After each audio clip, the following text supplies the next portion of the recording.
In this video, I will be showing you how to see layers in Canva. Let's get started. From the home screen, I'm going to click on the invitation category to browse through some templates.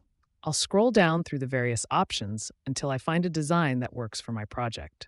I really like this red retro barbecue party invitation, so I'll click on it and then select Customize this template to open it in the editor. Once the design is fully loaded, I can begin viewing the individual components. To access the layers, I'll move my cursor to the top menu and click on the Position button.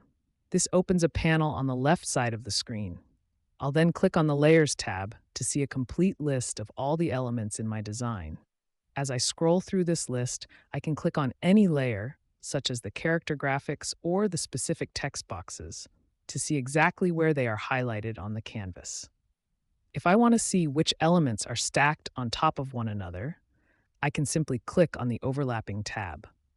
This is a great way to quickly select and organize specific parts of my design without accidentally moving the wrong object.